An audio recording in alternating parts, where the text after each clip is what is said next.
이것은 단순한 또 하나의 하이브리드가 아닙니다. 37mpg의 강력한 터보 하이브리드입니다. 우수한 주행거리와 파워로 당신의 다음 이야기를 발견할 수 있게 해줍니다. 그곳이 어디든지.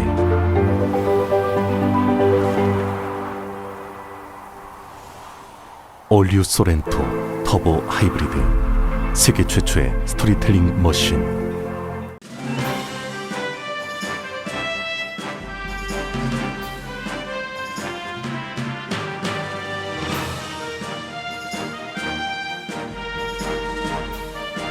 건강하고 안전한 여름, 라디오 서울이 함께합니다.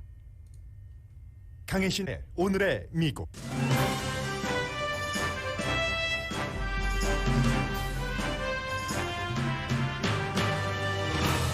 아프가니스탄 카불 공항에 대한 두 번의 자살 폭발 테러가 발생해 아기를 포함해 13명이 사망했고 미군과 탈레반, 민간인 부상자도 발생했습니다.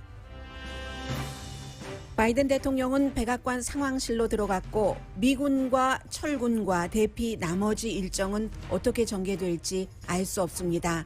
아프가니스탄 기독교인들도 현재 아프가니스탄을 빠져나오기 아주 힘든 소수 그룹입니다. 바이러스 백신 추가 접종을 8개월이 아니라 6개월마다 한 번씩 하도록 미국 정부가 승인할 예정입니다. 오렌지 카운티 슈퍼바이저 미팅을 중심으로 반아시안, 반백신 정서가 일상이 됐다고 로스앤젤레스 타임즈가 보도했습니다. 남미에서 미국으로 오려는 난민 신청자는 멕시코에 머물러야 한다는 트럼프 정책을 따르라는 연방 대법원 이민 판결이 현실에서는 효력이 없는 것으로 확인됩니다. 연방 판사가 시드니 파웰 등 트럼프 전 대통령의 전 변호사들에게 그들이 한 거짓 부정선거 주장 고소에 대한 소송 비용을 지불하고 변호사 교육을 다시 받으라고 판결했습니다. 도쿄에서 열리고 있는 장애인 올림픽에는 아프가니스탄인 한 명만이 난민 대표로 출전 중입니다. 여러분 안녕하십니까? 오늘의 미국 강예신입니다. 저는 오늘 아침 이 내용을 아프가니스탄에서의 미군 철군 이 사태를 맨 앞에 여러분들께 전해드리려고 하지 않았습니다. 두 번째 섹션에서 보도해드리려고 했었던 것이 갑자기 아프가니스탄 카불 공항 인근에서 폭발 테러 사건이 발생함으로써 여러분들께 전해드리게 됐습니다. 대통령이 백악관 상황실에 들어갔다고 하는 것은 미국 국가로서 가장 중대한 사태가 발생했다는 뜻입니다. 지금 국가안보팀과 함께 이 사태를 어떻게 마무리할지를 대통령이 의논을 하고 있고 아마 백악관 상황실에서 나와 봐야 여러 가지 내용이 드러날 것 같습니다. 오늘 두 차례 폭발 테러 사건이 있었고 국방부에서도 폭발 테러 사건이 있었다는 것은 확인을 했고 이런 때는 정부나 관계자의 발표보다는 언론들의 취재가 훨씬 빨리 갑니다. ISIS에 의한 자살 폭발 사건이다. 그리고 ISIS에서도 일부 우리가 했다고 시인을 했습니다.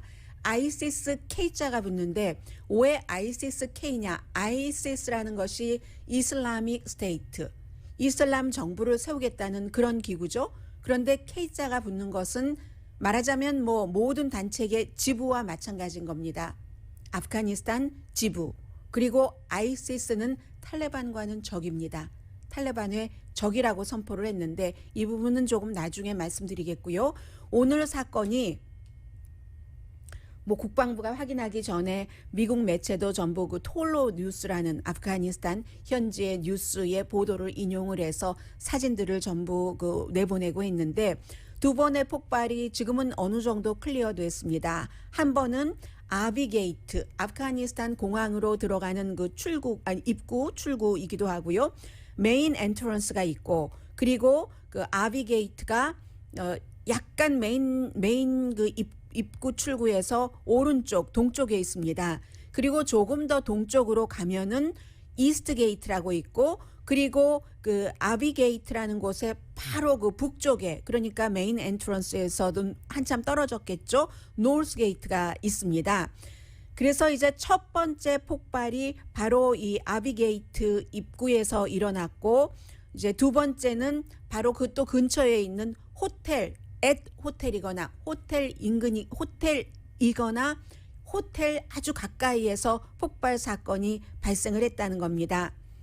그래서 이 호텔은 그 바튼 호텔이라는 곳인데, 당연히 이 호텔은 공항에서 아주 가까운 곳이기 때문에 사람들이 아프가니스탄을 탈출하기 위해서 머무르고 있었던 사람들이 많이 있는 곳이죠. 탈출하기 직전에 폭발 사건이 일어나서 지금 모든 것이 어떻게 됐겠습니까? 셧다운이죠. 일단 모든 것들이 멈춰진 그런 상태입니다. 미군은 적어도 3명이 다쳤다고 보도가 나오고 있지만, 일부 보도에서는 미군이 숨지기도 했다고 하고, 목격자들은 아기는 숨졌다 현장에서 라고 증언하기도 합니다. 피 흘리는 아프가니스탄 사람들이 휠체어에 실려서 어디론가 이송되는 그런 모습들도 있고, 현재 러시아가 또 이런 내용은 빨리 비교적 제대로 정확하게 보도를 합니다. 13명이 숨졌고 15명이 부상했다는 겁니다. 부상당한 사람 가운데서 어린이들도 있고 또 미국 해병대원도 있다 하는 얘기입니다. 미국이 공항 안전을 최대한으로 얼마나 열심히 지켰겠습니까? 그러나 조끼에 폭발물을 설치하고 본인의 몸과 함께 날려버리겠다 하는 ISIS-K 그런 그 대원들의 여러 가지 의지를 막을 수 없죠. 살겠다고 지키는 사람들과 죽겠다고 덤벼드는 사람들 가운데서 누가 더 강한지는 뻔한 일입니다. 탈리반이 지금 현재 공항 주변을 컨트롤을 하고 있지만, 공항의 안전과 모든 것의 책임은 미국이 맡아서 하고 있었습니다. 그리고 이 아비게이트 폭발이 발생한 이곳은 미군과 영국군이 있는 곳이었고, 영국의 국방장관이 BBC 방송과 인터뷰에서 계속 얘기를 해왔습니다. 미국의 대통령도, 바이든 대통령도 대국민 연설에서 말을 했죠. 미군이 빨리 철군하는 것이 답이다. 지금 공항에 대한 ISIS-K의 공격 위협이 굉장히 현실적이고 극박하고, 그 같은 공격을 했을 때는 치명적일 것이다 라고 얘기를 합니다. 탈레반조차 막지 못하는 겁니다. 아이시스가 탈레반의 적이기 때문에 아주 미묘하게 모든 것들이 다 연관돼서 탈레반이 하고 있는 것을 방해하고 싶은 세력이 아프가니스탄 내부에도 역시 있는 거죠. 아이시스가 이슬람일 국가를 만든다면서 만들어진 것인데, 그게 아프가니스탄 정부는 지지했겠습니까? 지지하지 않았지만, 그렇다고 탈레반도 지지하지 않는 제3의 또 다른 위험 요소, 테러 요소가 아프가니스탄에 있는 겁니다. 미국에서도 여러 날 이제 경고를 했었고, 이미 이제 그 공항에서 철수를 한 그런 그 나토 연합군들도 있고, 국무부도 얘기를 했죠, 어젯밤에. 공항으로 가지 말아라. 지금 굉장히 위험하다. 떠나라. 특히 애비게이트, 동쪽, 남쪽 게이트라고도 하고 동쪽 게이트라고도 하는데, 여기를 떠나라라고 얘기를 했습니다. 폭발 이후에 다시 경고를 했습니다. 그러니까 지금 어떻게 아프가니스탄을 빠져나와야 될지가 막연한 사람들이 굉장히 많아진 겁니다. 캐나다, 홀랜드, 폴란드는 이제 그 공항에서의 임무를 끝냈고요. 말씀드린 것처럼 이제 바이든 대통령이 상황실에서 나와서 국민에게 뭔가 얘기를 하겠죠. 대통령이 직접 하던가 국방부가 브리핑을 당연히 할 테고, 국무부도 얘기를 할 테고, ABC 방송의 현지의 특파원 최고 책임자는 최악의 시나리오가 벌어졌다. 미군이 철군한다고 철군 시한을 다시 한번 확인을 하고, 며칠 전에 이 같은 탈레반도 아닌 또 다른 테러 그룹 아이시스가 자살 사건을 일으켰기 때문에 앞으로 무슨 일이 일어날지는 아무도 모른다라고 얘기를 하는 거죠. 이 상황에 대해서 어제 공화당, 민주당 할 것 없이, 지도부 다른 의원들 할 것 없이 비난을 많이 받았던 의원들이 있죠. 민주당 의원 1명, 공화당 의원 1명, 소리 소문 없이 아프가니스탄 카불 공항에 하루 24시간 오는 시간 가는 시간 다 포함을 해서 방문하고 돌아와서 바로 한 말이 이 말입니다. 바이든 대통령의 아프가니스탄 철군을 지지하지 않았지만 이 사람들이 전부 한 사람은 해병대, 한 사람으로는 육군으로 이라크에 참전을 했었던 사람이기 때문에 철군을 원하지 않는 거예요. 지금 미국에서는 정치인들 가운데서 군인이었다가 정치인이 된 사람들이 굉장히 많은데 미국 사람들이 군인을 존경하잖아요. 그들에게 표를 주죠. 거짓말을 하지 않을 것이라고 믿고 이 사람들이 그래서 미국에서 지금 현재 의사당 안에서 적어도 어제까지 그제까지 아프가니스탄에서 미군을 철군한다는 것을 찬성을 했던 군 출신 연방 상원의원 하원 의원은 없었습니다. 그런데 허락을 받지 않고 의회의 허락을 받지 않고 아프가니스탄을 방문했었던 2명의 공화당 민주당 연방 하원 의원들은 카불 공항 현장을 보고 오더니 바이든 대통령의 8월 31일 철군 계획을 지지한다라고 얘기를 했습니다. 매사추세츠가 지역구인 민주당의 세스 몰튼 의원과 미시건이 지역구인 피터 메이저 공화당 연방 하원 의원의 얘기입니다. 현장을 눈으로 보니까 너무 위험하다. 미군에도 위험하다. 철군을 해야지 된다라고 말하고 몇 시간 만에 이 같은 사건이 발생을 한 겁니다. 그리고 이 2명의 연방 하원 의원이 얘기를 합니다. 철군을 한 이상 모두 안전하게 아프가니스탄을 빠져나온다는 것은 불가능하다라고 얘기를 하죠. 오늘 현재 약 1000명 정도의 미국인이요. 아프가니스탄 사람들 많고 더 많겠죠. 아프가니스탄을 빠져나오고 싶어하는 그동안 미군과 나토군을 도와서 운전을 했다던가 아니면 뭐 통역을 했다던가 하는 수많은 사람들. 미국 사람들은 지금 약 정확하진 않지만 1000명 정도로 파악을 하고 있습니다. 어떻게 될지 모르겠어요.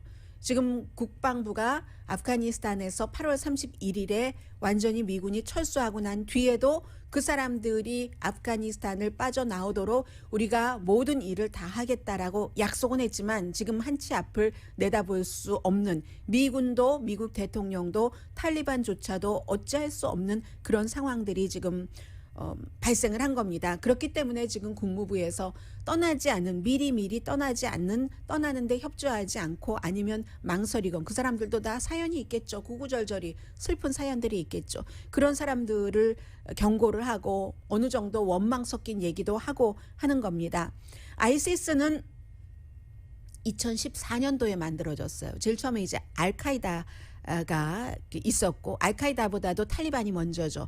탈리반이 그 아프가니스탄에서 만들어지면서 이제 뭐 94년도, 92년도 이때 만들어지면서 구소련이 나가고 나서 바로죠.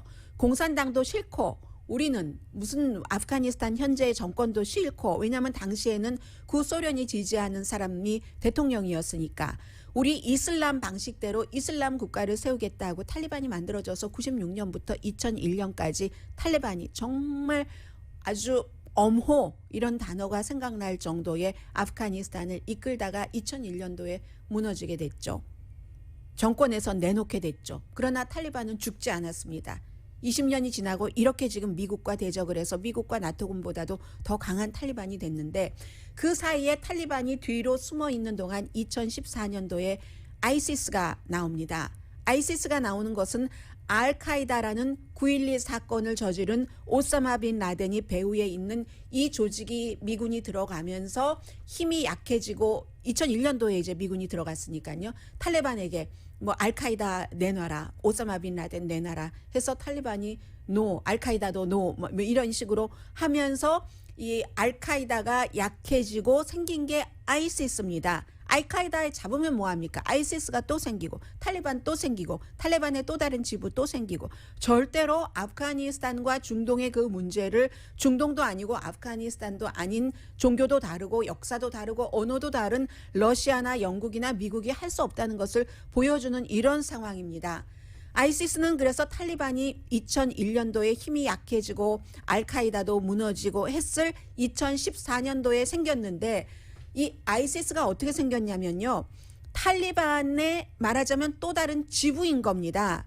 탈리반이 하는 것이 탈리반 그 지도부가 하는 것이 마음에 들지 않아서 탈리반에서 빠져나와서 생긴 게 아이시스입니다. 말하자면 한 보험회사가 있어요. 이 보험회사에서 지금 우리 회사의 정책이 마음에 들지 않는다 하고 빠져나와서 또 다른 비슷한 그런 것을 세우죠. 그게 지금 탈리반과 아이시스와의 관계고 탈리반은 먼저 생겼고 약해진 듯 보이지만 힘도 훨씬 많고 인원도 많습니다. 아이시스에 비해서. 그 같은 탈리반의 아이시스가 적이다 하고 지금 대들고 있는 그런 그 형태이거든요. 몰라 모하메드가 그 탈리반을 이끌 때 지금은 뭐 미국의 드론 공격으로 숨졌습니다마는 아이시스가 거기서 나와서 지금 이렇게 돼 있고 오늘 탈리반과 미국과 나토는 여러 가지 약간의 협력을 지금 하고 있는 거잖아요. 그래 철군해라. 빨리 가능한 한 빨리 철군해. 대신에 철군하고 뭐 여러 가지 우리에게 줄 돈은 줘야지 돼. 그 달러 아프가니스탄 이름으로 리저브드 돼 있는 뉴욕에 지금 갖고 있는 70억 달러 이건 줘야 돼. 대신에 빨리 나가 하는 상황에서 아이시스가 지금 방해 비슷하게 이렇게 하고 있는 겁니다. 그래서 지금 그 안에 들어있는 사람들은 얼마나 정말 힘들겠어요. 특히 힘든 사람 가운데 한 그룹이 기독교 그룹입니다. 탈리반이 들어오면은 탈리반은요 그 안에서 개종을 권하는 그런 그룹 기독교 그룹이 되겠죠. 기독교 사람들이 선교사들이 아프가니스탄에 가서 너네 개종해라 하잖아요. 그쪽의 법으로는 또 특히 탈리반의 법으로는 처형입니다. 사형도 아니고 처형이에요. 그런데도 열심히 그렇게 하라고 하죠. 그런 사람들과 또 아프가니스탄에서 또 그렇게 해서 개종된 소수인 종교적으로 상당히 소수인 기독교인들이 나오기 굉장히 힘든 겁니다. 탈리반 카불 공항 근처에 갔다가 못 들어가고 나오고 있는 거죠. 그래서 지금 보도가 굉장히 많이 나오고 있는데 예를 들어서 성공의 계열의 비영리 재단이요. 버지니아주에 본부가 있습니다. 카타티스모스 글로벌이라는데 공항 내부와 지금은 스페셜한 커넥션이 있지 않고는 이렇게 아프가니스탄의 소수인 기독교인들이 빠져나오기 굉장히 힘들다는 얘기를 하고 있습니다.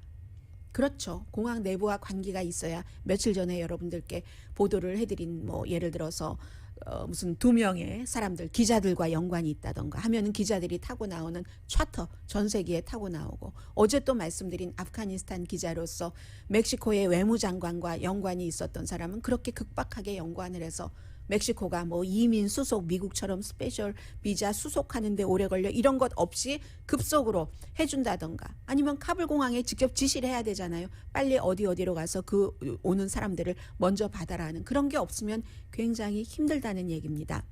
미국 종교자유위원회 독립적인 아주 초당적인 연방위원회가 있습니다. 여기서도 마찬가지예요.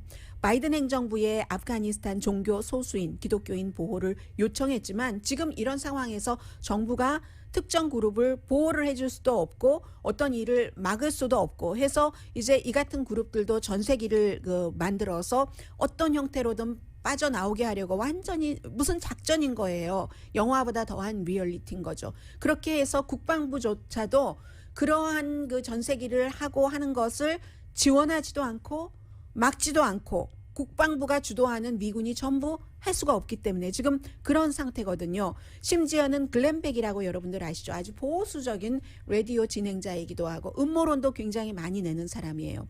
이 사람 이름으로 돈 되는 사람은 뭐 따로 있을 가능성이 높지만 본인의 이름으로 비영리 재단 그룹이 있습니다. 나자렌 펀드라는 여기서도 지금 2,800만 달러 기금을 모았어요. 아프가니스탄 사람들 기독교인들을 탈출시킨다고.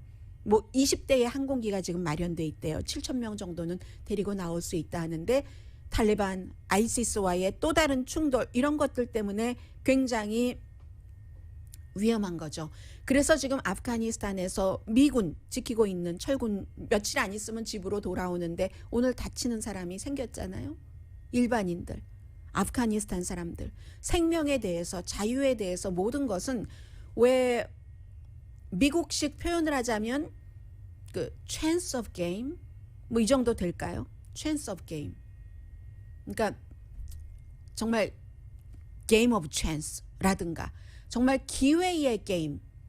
기회가 럭이 될 수도 있고 본인의 노력이 될 수도 있고 누구의 도움이 될 수도 있고 운명이 될 수도 있고 그런 정말 이런 상태가 아프가니스탄의 현재의 상황이고 바이든 대통령도 어찌 보면 코로나 바이러스가 훨씬 정치적으로 강한 이슈일지 모릅니다. 미국 사람들이 미국에서 직접 느끼고 있으니까. 아프가니스탄은 이제 좀 떠나나 했죠, 이슈가. 그런데 사람이 알 수 없는 이러한 일들이 정말 알 수 없는 곳에서 상상을 했었던 사람에 의해서 발생하는 겁니다. 오늘의 미국은 전문가가 추천하는 이민법, 가정법 전문 제인정 종합법률사무소, 미 주류 언론과 유명 인사들을 감동시킨 미주 판매 1위 카우나 마사지 체어, 한인 기업의 자랑 카우나 마사지 체어, 코지다운 갤럭시 거위털 이불은 잠이 솔솔 오게 하는 기능성 거위털 이불, 거위털 이불 전문회사 코지다운, 친절하고 자세한 상담으로 절개를 최소화하는 복강경 수술 전문 장지아 외과, 매일 아침 재래식으로 직접 만드는 검정콩 생순두부, 수라원 순두부, 우리 가족 면역 충전 프로젝트는 한국 홈쇼핑에서 챙기세요. 한국 홈쇼핑 공동펀입니다. 잠시 뒤에 정말 기회의 게임이 아니라 우리가 조심을 하면 위기를 막을 수 있는 또 다른 게임 전해드립니다.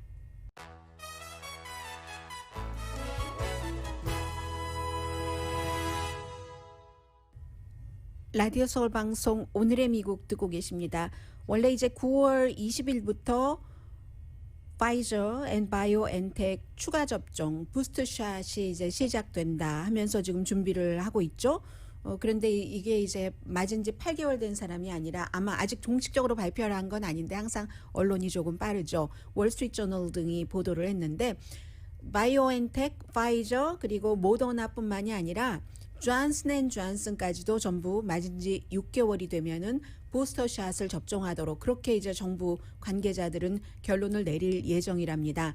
충분한 양이 있다고 하죠. 미국에는 일단 기본적으로 이 파이저 앤 바이오엔텍과 모더나를 1억 도수분을 미국 정부가 확보를 하고 있고 그리고 생산 같은 것으로 충분히 가능하다고 하는데 그렇다고 해서 모든 사람들이 전부 6개월에 한 번 부스터샷 맞는 것을 필요한 건 아니라고 합니다.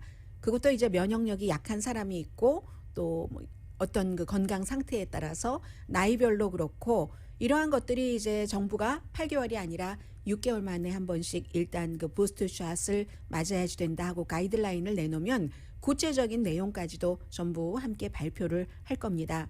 점점 병원에 이제 입원하는 사람들이 많아져서 1월 달과 이제 비슷해지고 하니까 이런 일들이 일어나는 건데 지금 10만 명 이상이 코로나 바이러스로 병원에 입원해 있는데 그 가운데 3분의 1 정도는 2개 주, 미국 50개 주가 있는데 2개 주 사람들이에요. 어디겠어요? 백신 접종 안 받는 플로리다와 텍사스 사람들 17,000명, 14,000명 이상 이렇게 병원에 입원을 했거든요. 그러니까 이제 달라스에서 북부, 텍사스 북부 지역에서는 병원에 입원했을 때 백신 접종 안 받은 사람보다 백신 접종 받은 사람 생존율이 훨씬 높으니까 가능성 있는 곳에 먼저 우선순위를 두고 치료를 하겠다는 정책을 발표를 하는 거죠. 사망률은 그래도 좀 줄어들었어요. 하루 1,100명, 1월 달에 1월 30일에 3,100명이라고 여러분들께 말씀을 드렸는데 왜 그렇게 했습니까? 1월 달만 하더라도 백신 접종이 지난해 말부터 시작이 됐지만 그때는 나이 많이 드신 분들, 의료진들 이렇게 했을 때고 3월, 4월, 5월 정도가 돼서야 일반인들에게 아주 편하게 백신 접종을 해줬었잖아요. 4월 달부터 저희 라디오 서울 방송은 여러분들께 무료로 백신 접종을 해드렸었는데 그때부터 이제 일반인들에 대한 백신 접종이 좀 활발하게 시작이 됐고 그래서 1월 달 이전에 맞았던 분들이 이제 백신이 효력을 발휘하고 해서 이렇게 지금 병원 입원율은 1월 달이나 지금이나 비슷한 수준으로 가고 있지만 사망률은 그때에 비해서 3분의 1이다. 이것으로서 백신에 대한 효력이 증명이 되는 건데 지금도 지난번에 임시적으로 한번 행정명령을 내렸던 텍사스의 주지사가 다시 어제도 백신 접종을 의무화할 수 없도록 금지하는 행정명령에 서명을 했습니다. 그렇게 될 경우 이제 공무원들 이런 곳에 많이 해당이 되고 또 주지사로서는 백신 접종을 의무화하는 것을 못하도록 행정명령을 내린 만큼 본인이 할 수 있는 역량 아래서 돈을 주고 배당하고 여러 가지 다 수단을 쓸 겁니다. 그리고 저는 오늘 여러분들께 코리안 아메리칸으로서 어느 지역에서 오늘의 미국을 듣고 계시든지 여러분들께서 살고 계시는 지역에서 대동소이할 겁니다. 나는 한 번도 인종차별을 받아본 적이 없어라고 얘기하시는 분들이 굉장히 많으세요. 그만큼 여러 가지 이유가 있겠지만 여러분들께서 살고 계시는 행동하시는 반경이 다른 인종들과 많이 접하지 않은 그런 분들이라서 그럴 경우가 많습니다. 어떤 형태로든 미국의 인종차별이 분명히 존재를 하는데 팬데믹 이후에 캘리포니아주 오렌지 카운티 한국분들 얼마나 많이 살고 계십니까? 한국인 연방 그 하원 의원이 2명이나 있는 곳도 오렌지 카운티고 그 가운데서 특히 연방 하원 의원 그 미셸 스틸이 슈퍼바이저 위원장으로 있었던 그런 지역은 더 심하죠. 에이시안 아메리칸에 대한 팬데믹 이후의 차별이 너무 심각하고 지금까지 이어진다는 내용인데 오늘 로스앤젤레스 타임즈가 2명의 기자들이 취재를 해서 굉장히 길고 깊게 보도를 한 내용을 전해드리겠습니다. 팬데믹 관련 뉴스입니다. 아시안 인종차별과 백신에 반대하는 것이 오렌지 카운티 슈퍼바이저 위원회 미팅에서는 일상이 됐다는 겁니다. 슈퍼바이저 위원 5명 가운데 2명은 지금 민주당이고 3명은 공화당입니다. 그런데 뭐 공화당 민주당 따질 것도 없이 앤드류 도라는 앤드류 두라고 발음해야 되나요? 비엔나미즈 아메리칸 슈퍼바이저 위원장입니다. 미셸 스틸 다음으로 이제 위원장이 된 거죠. 남가주에서 비엔나미즈 아메리칸으로서는 최고위 공직자입니다. 왜냐하면은 뭐 전체 그 카운티를 오렌지 카운티 인구가 뭐 한 300만 명 정도 되잖아요. 그 300만 명에 관한 모든 것을 총괄하는 5명 가운데 1명이고 그리고 그 5명의 체어맨이니까 위원장이니까 비엔나미즈 아메리칸 가운데서 남가주 최고위직인데 이분 자체가 인종차별 공격 대상이 된다는 겁니다. 아니 팬데믹과 비엔나미즈 아메리칸 슈퍼바이저 위원장과 무슨 상관이 있다고요? 공격하는 측에서 연관을 시키는 겁니다. 슈퍼바이저 이제 미팅이 있으면은 사람들이 와서 코로나 바이러스에 대해서 백신을 맞으라고 하는 것은 말이 되느냐? 백신 맞게 되는 것은 생화학 무기야. 공격당하는 거야. 이렇게 얘기하는 사람들이 있대요. 그러면서 그 사람들은 이렇게도 얘기한답니다. 전부 기록에 있는 겁니다. 비디오로 또 남겨져 있고 백신을 거부하는 사람들에게는 이 그 오렌지 카운티에서 물도 못 사게 하고 식품도 못 사게 할 거야. 이렇게 주장을 하면서 그러겠어요? 앤드류 도 의장이 120만 도스를 이제 말하자면 그 접종을 시킨 거죠. 300만 명 인구 가운데서 120만 도스니까 2번 받아야지 되니까 뭐 1번 받고 2번 받으신 분 계시는 걸로 계산을 하셔서 120만 도스입니다. 이거 우리 축하해야지 될 일이다 했더니 와서 사람들이 이렇게 말하자면 깽판 치는 거예요. 백신 접종 반대, 마스크 쓰는 것도 반대. 당연히 슈퍼바이저 위원회 미팅에 와서 마스크 안 쓰고 소리 지르는 거죠. 셧다운에도 반대를 했었던 사람들이 그랬던 거죠. 그 당시 셧다운은 그 미셸 스틸 현 의원이 가장 앞장서서 반대를 했었고요. 그런데 위원장이 달라지니까 슈퍼바이저도 달라지는 겁니다. 백신 접종해야지 된다고 하고 마스크 써야지 된다고 하고 하는 거잖아요.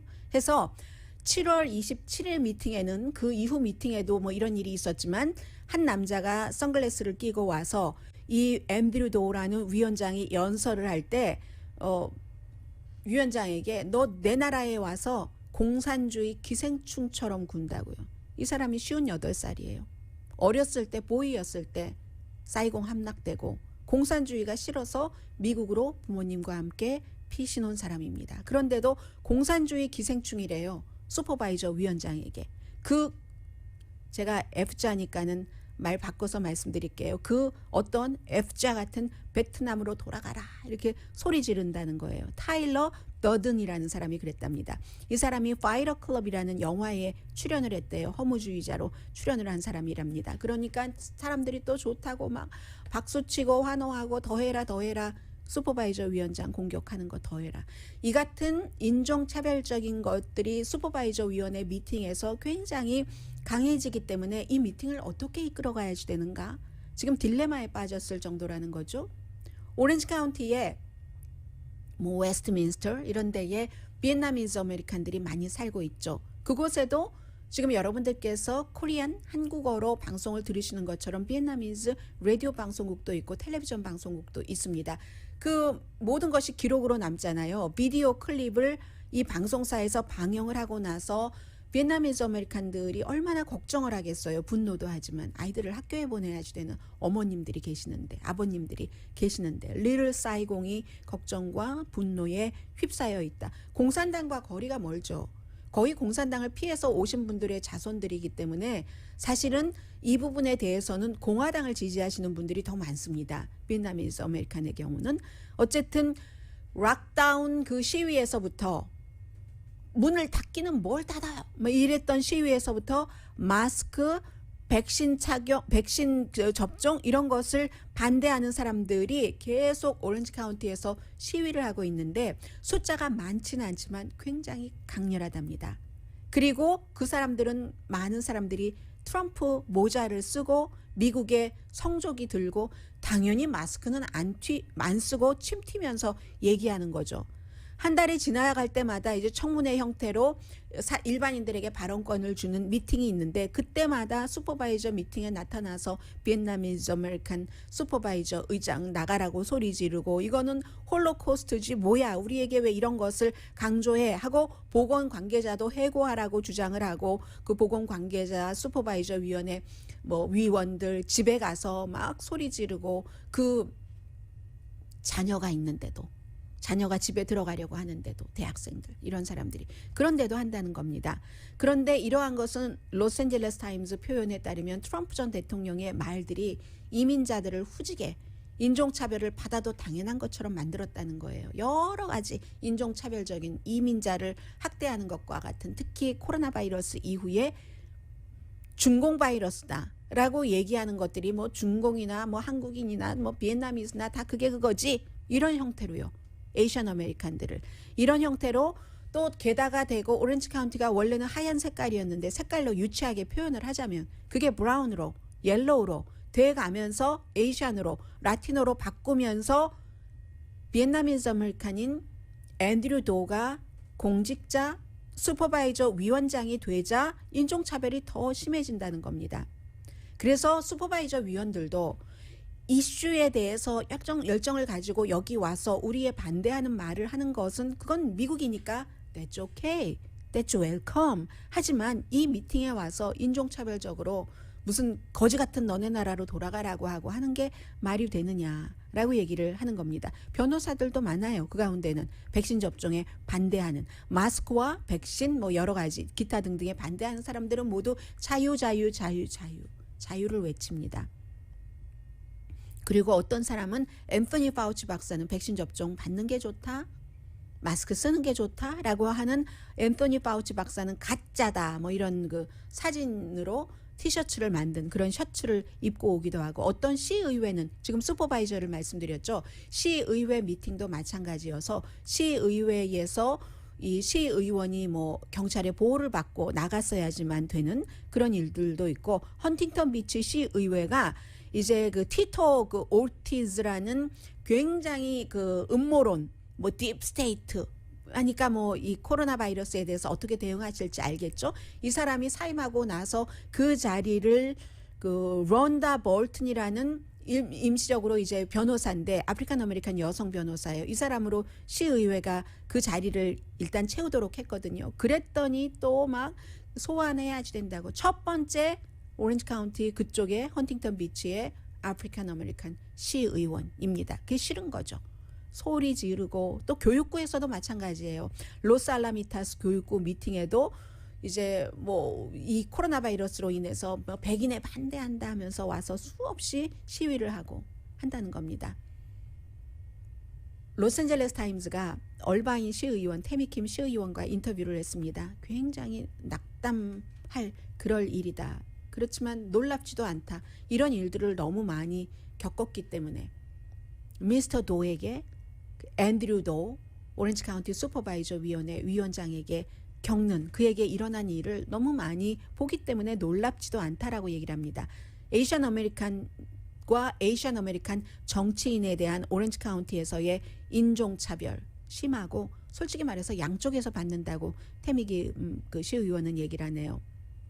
공화당뿐만이 아니라 민주당에서조차 이거는 이제 얼굴 색깔, 인종적인 것에서 또 많이 나오는 그런 것이 있다는 불행한 오렌지 카운티 주민이 과학을 믿지 않고 공공 건물에서 안전 수칙도 지키지 않으면서 이런 일들이 놀랍지도 않다고 얘기를 했고요.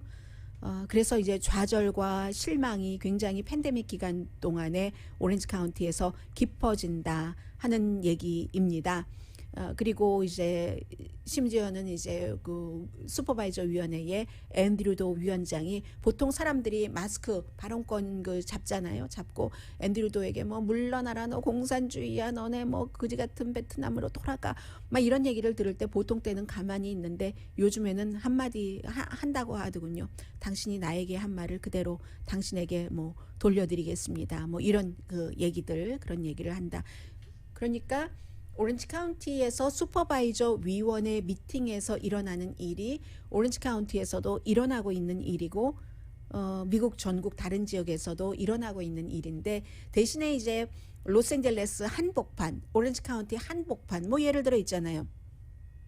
라브레아와 풀루턴 그리고 그 경계 예를 들면 러스크랜스하고 비치 블루버드에서 조금 저쪽으로 더 가면은 비치 블루버드하고 거기가 어느 길이죠?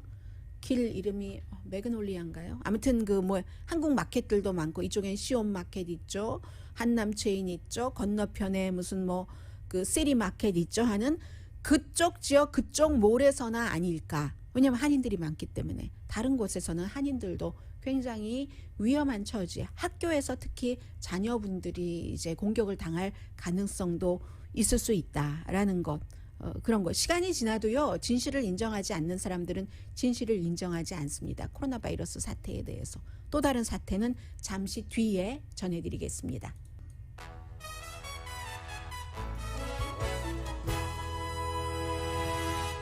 라디오 서울 방송 오늘의 미국 듣고 계십니다. 네, 지금 이제 지난 일인데 아직도 그 계속되고 있거든요. 그리고 이슈가 연결이 됩니다. 트럼프 전 대통령, 부정선거, 코로나 바이러스 이런 모든 것들이 연결되는데 기본적으로 선거에 대해서는 코비드 사건이 없었으면 아마 트럼프 전 대통령이 당선됐을 가능성도 높고요. 그리고 코비드 19 이게 가짜다, 백신 접종 안 돼, 마스크 착용 의무 안 돼라고 얘기하는 사람들이 아직도 상당수가 트럼프 전 대통령이 당선이 됐는데 부정선거로 이렇게 됐고 지금 몇몇 지역의 그 선거 결과 감사하는 것에 희망을 걸고 있고 이렇습니다. 그런데요. 그런 그 희망을 걸고 계신 분들께는 계속 시간이 지날수록 그게 거짓 희망이다라는 것들이 드러나고 있습니다. 지금 시드니 파웰, 린 오드 그리고 여러 명의 트럼프 전 대통령의 전 변호사들에 대해서 어떠한 그 판결이 나왔는데 연방 판사가 그 미시건 선거에 대해서요. 미시건 선거를 뒤집으려고 고소를 하고 했었는데 12월 달에 기각되긴 했어요. 그 케이스는. 그런데도 이것은 불법적으로 부정선거가 아니었는데도 불법적으로 뭐 부정선거에 관한 문제가 아니라 법의 시스템 자체를 무시하고 법을 남용하는 것이다. 오히려 불법이다. 이런 형태로 해서 변호사 이름이 린다 파커라는 변호사가 110페이지짜리 어피니언을 써서 판결을 내렸는데 이 두 변호사가 앞으로는 선거 과정이 불법이라고 퍼뜨리거나 거짓으로 우리의 민주주의 조직에 해가 되는 일을 하지 못하도록 해야지 된다 하면서 디트로이트와 미시건주에 소송을 했잖아요. 그 소송 비용을 너희들이 내라. 그리고 법교육 클래스에서 법교육을 다시 받아라. 소송할 때 어떻게 하는 것이 필수인지 변호사로서 그것까지 공부해라. 이것은 사실은 법 소송을 할 때도 뭐 소송을 할 때는 오히려 뭐 부정선거라고 언론에 나와서 막 얘기하고 주장하는 그런 것들을 빼고 있는데도 이 정도 판결이 나오는 겁니다. 또 하나 미시건 법위원회가 그들에게 벌 주는 것을 가능하도록 한 그런 이제 판결을 내렸습니다. 그래서 무슨 시드니 파웰은 아직 별말 없는데 린 우드 변호사는 소셜미디어에 항소하겠다라고 얘기를 하는데 시간이 지나면 이제 어느 정도 진실이 밝혀지죠. 그때도 그 진실이 아니라고 하는 사람은 이제 사회에 적응이 좀 안 되는 보편적인 그 가치를 가지고 가는 사람이 아니고 그런 사람들이 몇 퍼센트 있느냐. 미국의 그런 것들에 따라서 그 사람들의 운명도 정해지지만 미국의 미래도 정해지는 거고요. 지금 비슷한 관련되는 뉴스 가운데 하나가 마이애미 지역의 그 CBS 방송의 여론조사 결과인데 여론조사 결과를 그 CBS 방송에서 한 건 아니고 퀴니피악이 한 것을 지금 CBS 방송, CBS 마이애미가 보도를 했는데 그 론 디센티스 플로리다 주지사에 대한 그 지지도가 트럼프 전 대통령이 있었을 때 그가 물러나긴 했지만 한창 힘을 발휘할 때는 같이 올라갔습니다. 지금 굉장히 많이 빠졌어요.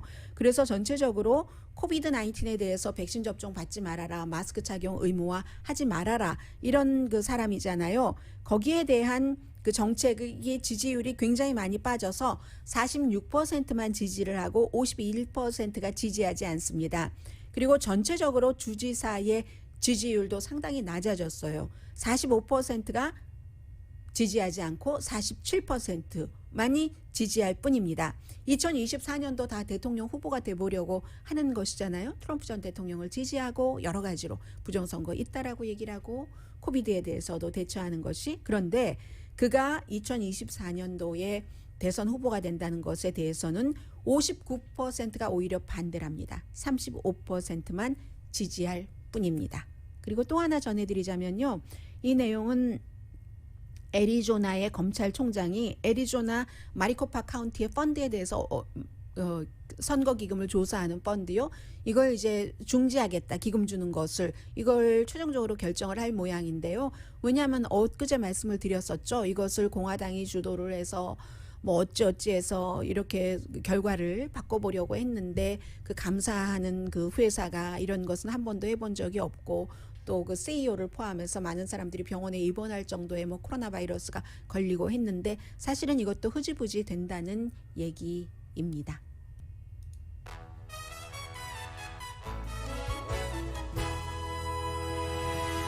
라디오 서울 방송 오늘의 미국 듣고 계십니다. 네, 어제 말씀드렸었던 그 연방 대법원이 트럼프 전 대통령의 정책을 바이든 행정부에서 따라라. 그게 난민 신청을 하는 사람을 멕시코에서 기다려라. 이런 판결이었잖아요. 그런데 그 판결이 전혀 시행에 옮기지 못한답니다. 왜냐하면 기본적으로 이제 바이든 대통령은 대통령이 되고 나서 첫날 그것부터 없앴잖아요. 행정명령이니까 또 다른 자신의 행정명령으로 엎으면서 하는 말이 지방판사의 말을 따르겠다라고 얘기를 했고 연방대법원이 지방판사가 하라는 그대로 이제 해줬는데도 왜 안 되냐면 멕시코는 미국 법을 연방대법원의 판결을 따를 이유가 없기 때문에 그렇습니다. 연방대법원이 그렇게 판결을 한들 멕시코가 따를 그 이유가 없고 멕시코의 허락 없이는 이미 미국에 들어와 있는 사람들을 멕시코로 돌려보낼 수가 없습니다. 트럼프 시대 때도 이게 굉장히 힘들었어요. 그래서 이제 이론에 따르면 행정부에서는 멕시코에게 물어보겠다라고 얘기를 하겠죠. 멕시코는 노라고 하겠죠. 그러면 바이든 행정부는 우리 연방 대법원에 우리 해보려고 했는데 불가능하다. 여기서 사실은 정책은 죽어버리고 만다는 겁니다. 판결은 죽어버리고 만다는 겁니다. 언제나 지난번에 멕시코가 근데 협조를 한다고 했잖아요. 그게 이제 대통령의 이민법에 대한 난민법에 대한 재량권입니다. 트럼프 시대에는 트럼프 스타일로 뭔가를 주고받기 거래를 하는 것이고 이번에는 바이든은 바이든 형태로 어떠한 것을 할 수 있다는 거예요. 트럼프 전 대통령도요. 그 당시에 7만 명의 그 난민 신청자 미국에 있던 난민 신청자가 있었는데 멕시코 사람들 보낸 것 멕시코 사람을 제외하고는 다른 국가 사람들 보내지도 못했고 거의 못했거든요. 그리고 이제 새로 받아들이지 않게 된 것은 그런 것 때문에 그런 건 있죠. 질병통제국에서 이 팬데믹 때문에 그렇기 때문에 이것이 별로 효율성이 없는 것이다. 뭐 이런 정도로 마무리를 해야 될 것 같고요. 오늘의 미국은 제인정 종합법률사무소 카후나 마사지 체어 코지다운 장지아 외과 수라원 순두부 한국 홈쇼핑 공동 후원이었습니다. 10시에 좋은 아침 좋은 하루 방송됩니다. 파라림픽이 도쿄에서 시작이 되는데 아프가니스탄 선수들은 못 갔고요. 탈리반이 막아서. 그리고 한 명은 난민 자격으로 수영 선수가 나갔는데 아프가니스탄 선수들은 오스트리아 선수들이 돕고 도와서 결국은 그 오스트레일리아 있네요. 그곳에 호주 선수들의 호주 국가의 비자를 받을 수 있게 됐답니다. 강혜신이었습니다.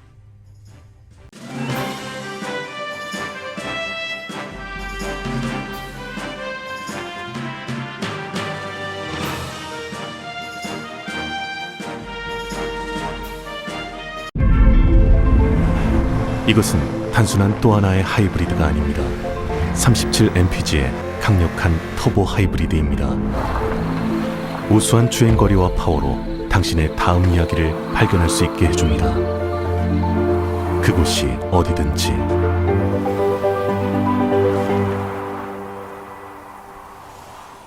올류 소렌토 터보 하이브리드, 세계 최초의 스토리텔링 머신.